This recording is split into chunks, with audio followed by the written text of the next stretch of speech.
एक डिस्ट्रीब्यूटर को एक नया सेटअप रन करने के लिए आप समझते हैं कि इस दौर में कितनी इन्वेस्टमेंट दरकार होती है एक नया सेटअप एक डिस्ट्रीब्यूटर? देखिए, मैं तो समझता हूँ कि नया सेटअप बनाने के लिए सबसे ज़रूरी है डिस्ट्रीब्यूटर को मार्केट की हाउ नो तजर्बा बड़ा ज़रूरी है। उसके बाद देखें, आपने एक ऑफिस लेना है, उसमें चीज़ें आपने रखनी है। मेरे ख्याल से कोई अगर आपके पास 2 मिलियन की इन्वेस्टमेंट है तो आप स्टार्ट ले सकते हैं, अच्छा यानी कि काम कर सकते हैं। लेकिन उसमें ज़रूरी देखें, इन्वेस्टर तो मार्केट में पहुँचते, आप तजर्बा आपके पास नहीं होगा मार्केट। देखें, हम अल्हम्दुलिल्लाह स्टार्ट दिन से मार्केट से जुड़े हुए 20 साल हो गए। पहले हमने बहुत छोटे लेवल से शुरू किया, अल्हम्दुलिल्लाह अल्लाह का एहसान है, मेहनत की, ईमानदारी से काम किया तो अल्लाह ताला ने तरक्की दी। बहरहाल ये है कि इसमें यह तजर्बा हो, साथ में आपके पास इन्वेस्टमेंट हो तो इंशाल्लाह कोई वजह नहीं है कि मतलब वही बिजनेसमैन कामयाब होगा जो मार्केट सिनेरियो को समझता होगा, जिसने मार्केटिंग खुद की होगी, वो ज़्यादा सक्सेसफुल बिजनेसमैन होगा। एक नया फ्रेश बंदा उठे और उसने खुद कहीं जॉब भी नहीं की मार्केटिंग की, कोई एरिया मैनेजर या सेलमैन या ऑर्डर टेकर या डिलीवरी बॉय, तो वो आके तो वो तो फंस जाएगा। वो तो इन्वेस्टर हो गया ना, पैसे तो लगा दिए लेकिन चीज़ों की बारीकियाँ उसकी समझ में नहीं आएंगी। फिर कभी उसको सेल्समैन खाएंगे, कभी ऑर्डर टेकर उसको घुमाएंगे, कभी कुछ और लोग उसको घुमाएंगे, तो वो उसमें अल्टीमेटली नतीजा ये निकलेगा कि वो इन्वेस्टमेंट भी लॉस हो जाएगी और वो खुद भी नुकसान में जाएगा। तो वो कोई भी बंदा अगर काम करना चाहता हो तो मैं समझता हूँ उसको मार्केटिंग का पहले एक्सपीरियंस देना चाहिए, किसी कंपनी में जॉब करे, उसके बाद उसमें बारीकियाँ देखे, प्रॉपर मेहनत करे, उसके बाद आए तो फिर इंशाल्लाह कभी भी वो नुकसान की सूरत पैदा नहीं होगी। बिल्कुल सही। तो आप समझते हैं कि ये इस बिज़नेस में लोगों को आना चाहिए, आसान काम है? आसान काम तो कोई नहीं होता। देखें, आसान काम नहीं है, काम तो देखें जिसमें मेहनत से करे बंदा, ईमानदार से, काम तो हो जाता है। बहरहाल अगर आप कहेंगे आसान तो नहीं है, लेकिन लोग आए करें। लेकिन इसके अलावा आप और भी इसमें मार्केटिंग में बहुत सारे शोबा आ जाते हैं।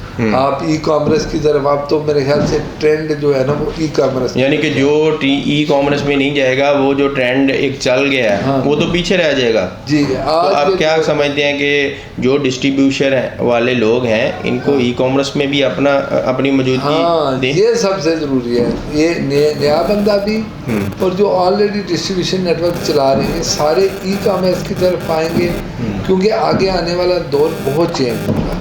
देखिए, अब तरक्की जो है या चेंजिंग वो प्लस नहीं हो रही बल्कि मल्टीप्लाई हो रही है। आप समझ लें कि ऑर्डर टेक कर ख़त्म ही हो जाएंगे, जस्ट एक डिलीवरी वाला ही बंदा कंपनी को देना पड़ेगा, वो चीज़ें ऑनलाइन ऑर्डर आएंगे।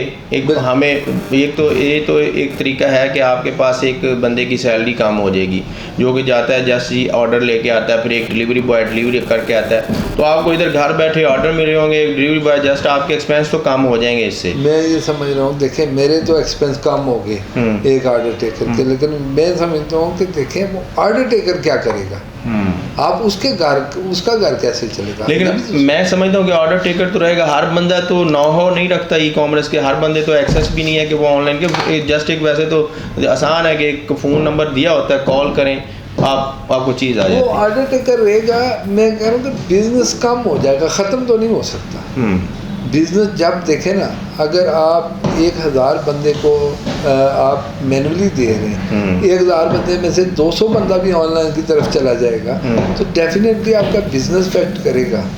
तो फिर ये डिस्ट्रीब्यूटर अगर साथ ऑनलाइन की तरफ भी आ जाएं, ई कॉमर्स की तरफ भी आ जाएं, तो इनका बिजनेस बूस्टअप होगा बजाय कम होने के, क्योंकि वो जो बंदा स्किप करना था वो भी इन्होंने ऑनलाइन की शक्ल में पकड़ लिया और दूसरे रेगुलर तो हैं ही है।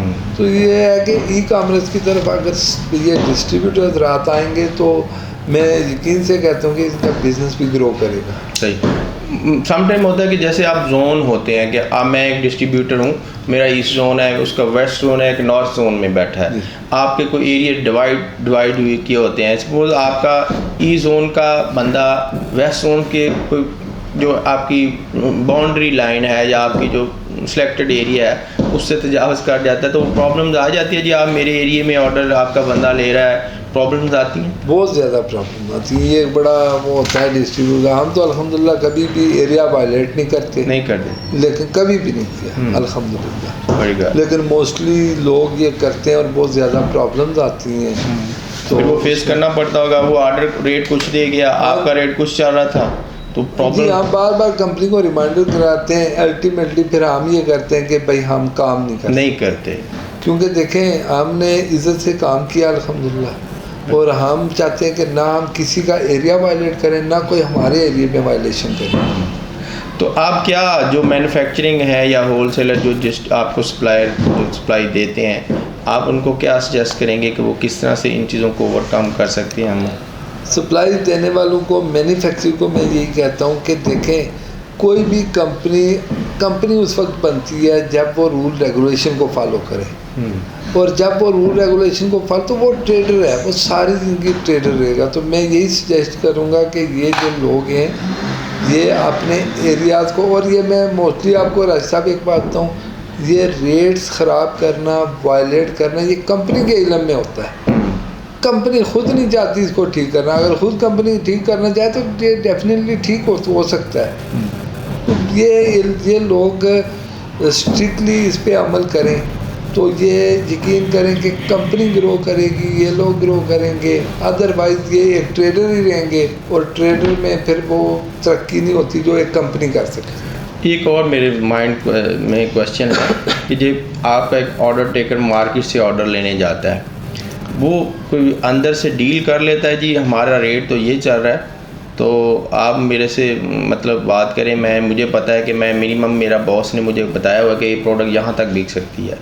तो आपके पास ऑर्डर आया सपोज 112 रुपये, मैं कहता हूँ कि जी आपको बिल जो है वो मैं 112 का दूंगा, या मतलब या कम बिल दे देता हूँ, और आपसे मैं ज़्यादा चार्ज करता हूँ ऑर्डर। ऐसे प्रॉब्लम आ जाते हैं कि आपको ऑर्डर टेकर कहे जी मैंने ये 100 का बेचा है, और वहाँ से 112 रुपये का बेचे, और 12 रुपये वो खुद रख ले। इस तरह के प्रॉब्लम आते हैं। ये ऑर्डर टेकर करते हैं, कभी कभार करते हैं। हम तो ये नहीं होने देते, कोशिश करते हैं कि, क्योंकि हमने वही बात है कि हमने ग्रास रूट लेवल से काम शुरू किया था, तो अदरवाइज ये ऑर्डर टेकर करते हैं। बरा हमने कभी भी इनवाइस वो नहीं की। हम तो जो एक होलसेल का रेट होता है, एक रिटेल का रेट होता है, रिटेलर का।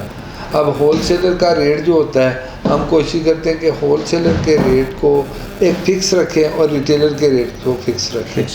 तो वो बाज़ औक़ात ऑर्डर टेकर ऐसे भी कर जाते हैं कि होलसेलर के नाम का माल लेके अगर रिटेलर को दे देते हैं, तो वो जो मार्जिन होता है वो खुद रख लेते हैं।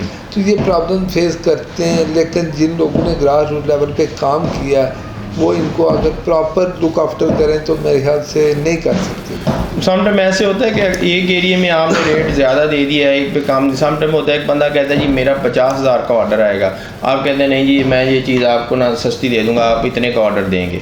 एक बंदा कम रेट मतलब थोड़ा ऑर्डर देता है कम पैसों का, तो आप उसको रेट ज़्यादा करते हैं। इस तरह होता है मार्केट में? जी जी, ये होता है, ये बिल्कुल चलता है। बल्क डिस्काउंट होता है। हाँ जी, जो जितना ऑर्डर ज़्यादा है तो उसको डिस्ट्रीब्यूटर के पास अपना मार्जिन जो होता है वो उसको छोड़ देता है, कम कर देता है, मिनिमाइज कर देता है। और वो क्योंकि डेफिनेटली उसकी बल्क में होती है सप्लाई, तो वो कर देता है। ऐसा मोस्टली होता है। तो रेट्स वगैरह वेरी करते रहते हैं, फिक्स नहीं होते। ज़्यादातर कहते हैं कि जो बिज़नेस थर्ड पार्टी तक रहता है वो बिज़नेस ग्रो करता है। जब उसमें चौथा बंदा इन्वॉल्व हो जाता है तो वो बिज़नेस में, वो आपको पता है मार्जिन जितने बंदे ऐड होंगे मार्जिन ज़्यादा।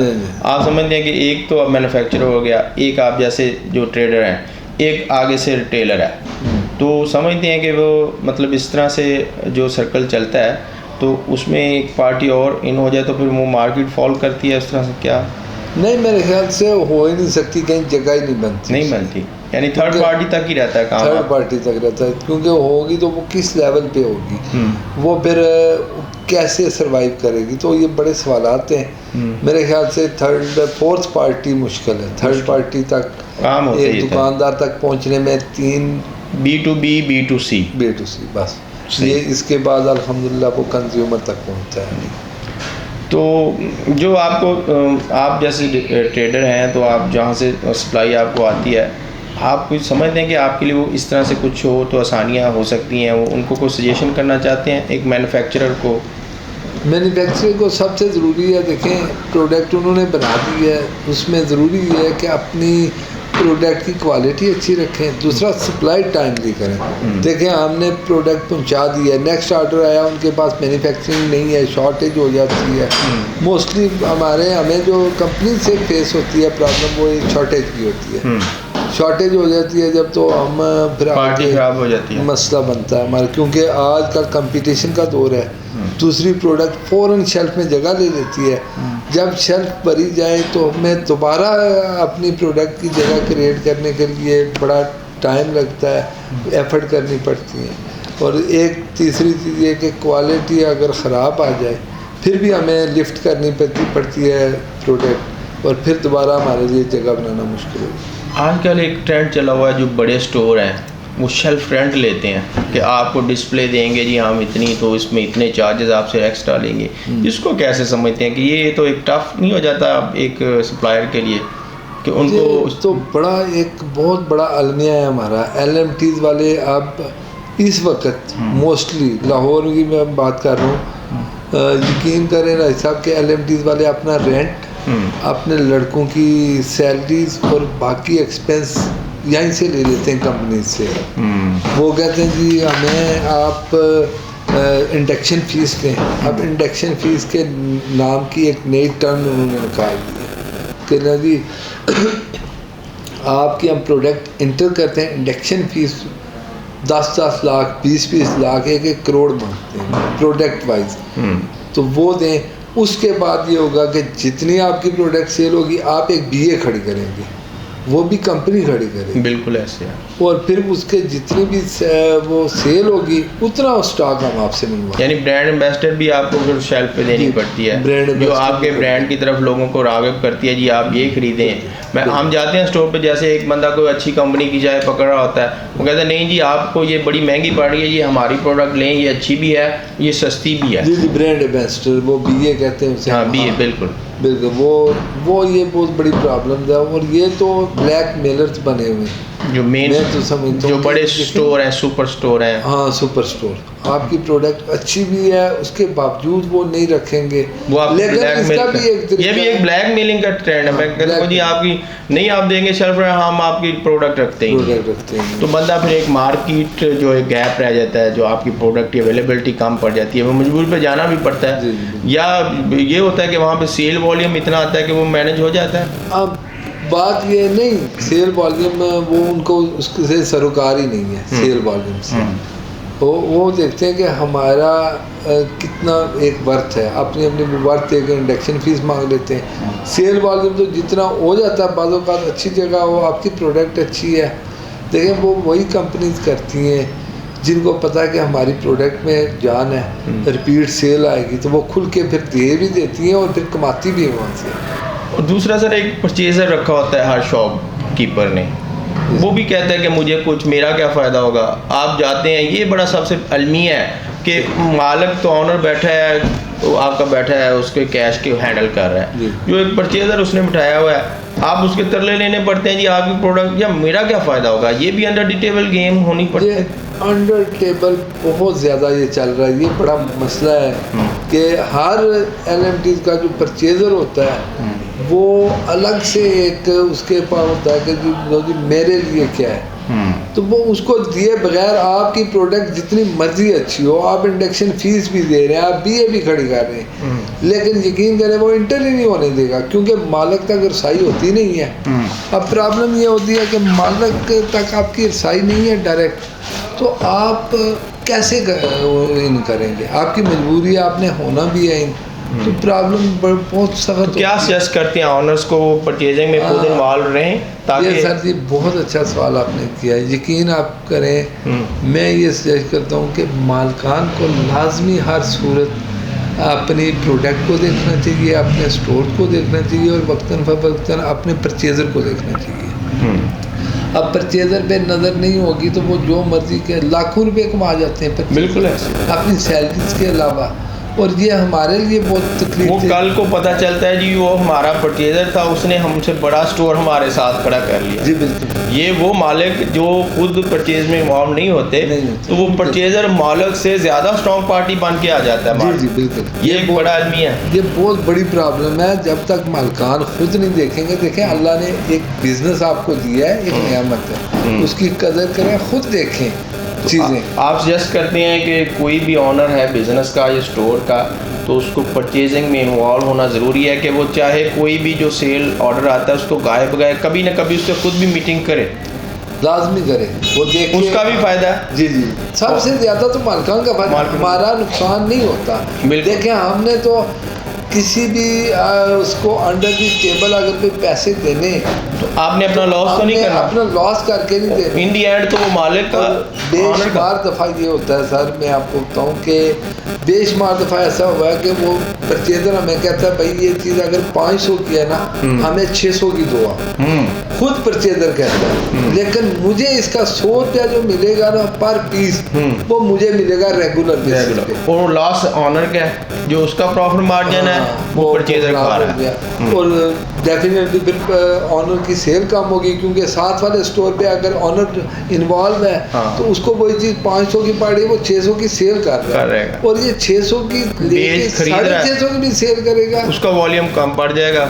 इन दी एंड फेस आपको करना है, ये आपकी प्रोडक्ट नहीं बिक रही, बिल्कुल। तो प्रॉब्लम उसके अंदर होते हैं। और यकीन करें कि ये जो 100 रुपये आप देखें, अगर एक माह में 200 पीस जाते हैं तो 100 रुपये के हिसाब से 20,000 तो एक प्रोडक्ट में उसने ले लिए ना हमसे। बिल्कुल। तो ये बड़ा अलमिया है। लोगों को ऑनर जो है अल्लाह ताला उनको मज़ीद तरक्की दे, उनको चाहिए कि इन्वॉल्व हों, देखें गाय बगाए चीज़ों को।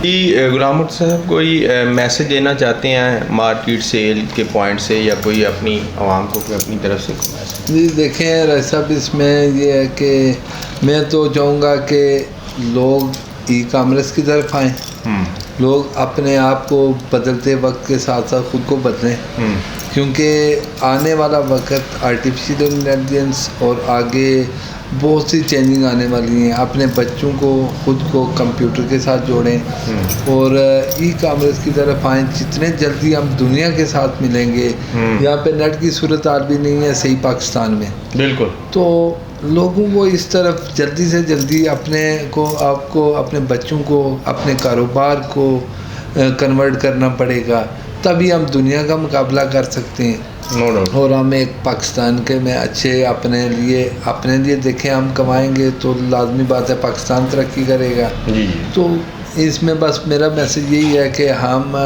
अपने आप को डिजिटलाइज करें, हम यहाँ पे लोग हैं वहाँ हम अपनी भी अवेलेबिलिटी करवाएं। जी, जैसे तो दुनिया तरक्की कर रही है हम भी उस तरह अपने आप को आगे बढ़ाएं। बिल्कुल। आईटी के शोबे में हमें बहुत कुछ करने की ज़रूरत है, हम बहुत पीछे हैं। हम इस वक्त देखें, अगर भारत के मुकाबले में देखें तो हम बहुत पीछे हैं। बिल्कुल है। तो इंडिया तो सर लीड कर रहा है ना, लीड कर रहा है, तो दुनिया में लीड कर रहा है। आईटी के वाले से तो हम बहुत पीछे हैं। तो हमें आईटी में सबसे पहले, और हुकूमत को भी चाहिए कि आईटी में आसानियाँ पैदा करे, लोगों को सहूलियात दे, बच्चों को सहूलियात दे, ताकि हम आईटी में ग्रो करेंगे तो हमारा मुल्क तरक्की करेगा। बिल्कुल, बहुत शुक्रिया, आपने हमें वक्त दिया, आपने बड़ी मुफीद बातें, जो एक प्रॉब्लम्स आते हैं जो मार्केट में, सेल में, B2B में, B2C में, आपने लोगों को आगाह किया।